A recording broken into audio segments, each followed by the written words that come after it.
Okay, I know this topic has been done to death, but this is a quick and dirty opinion on why you might consider these 9mm single stack options. I think that all these platforms are proven as carry pieces, but have different advantages and disadvantages based on what you value most for your application. I'll do the review somewhat in the style of Nick Shabazz giving the good and the bad. This is not meant to be comprehensive, but a very general overview. So here it is, the Glock 43 versus the Springfield XDS versus the Walther PPS versus the Smith Wesson Shield.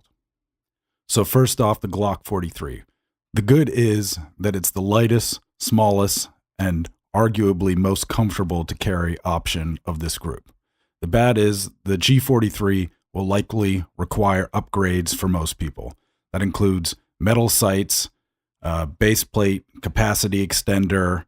You probably want to put something on your grips because the grips are pretty slippery with the way they come from the factory.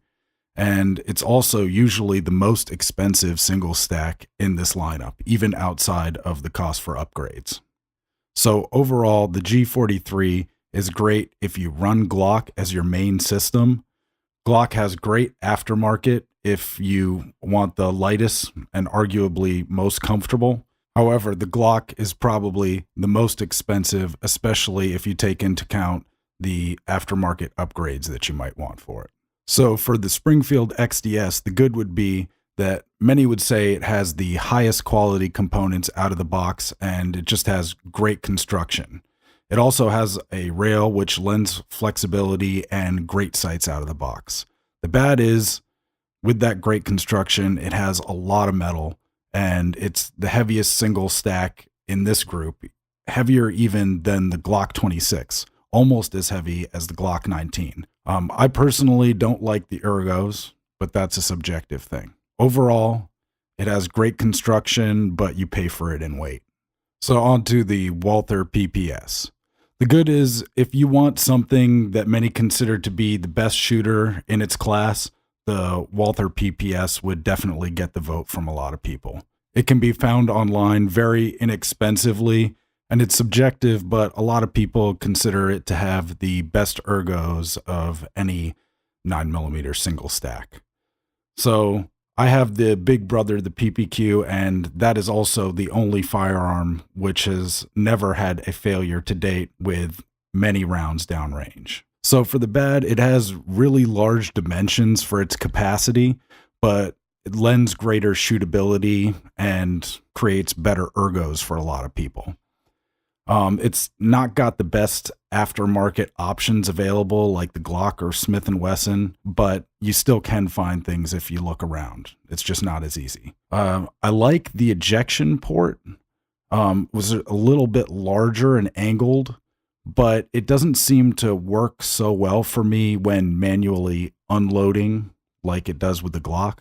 For me, that's kind of a large consideration because as a carry piece, you often end up taking one out of the chamber at the end of the day. So overall, I'd say it's large for the capacity, but a good contender if you like the feel of it. So for the Smith & Wesson Shield, the good is it's pretty much respectable on all counts. It's favored by many. It's got a great price, especially given the launch of the new generation, and is still probably the best bet on the market.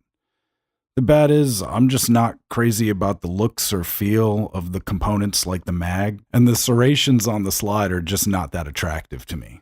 Overall, it's probably the one that Goldilocks would choose, but it's not a standout in any area. But for $250 from Palmetto State for the last gen, it may be the best choice for the average person.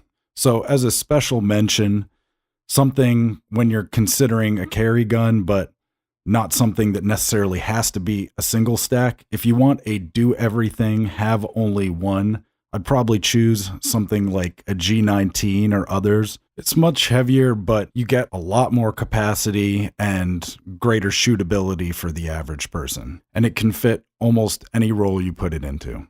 And if you just want more capacity in a carry gun, then I might look at something like the Glock 26 and others in that category. You definitely will feel the difference in the thickness, though, when you're carrying it. So I own firearms from all these manufacturers except for Springfield currently. And I think you really can't go wrong with any of these options. But as always, just go out and try them out. If you're able to actually get your hands on them, that's always the best thing to find out what you like for yourself. So these being carry guns, I'll post some of the measurements for each of them so that you can look over them and compare them. Thanks for watching, and if you have any questions, post them below.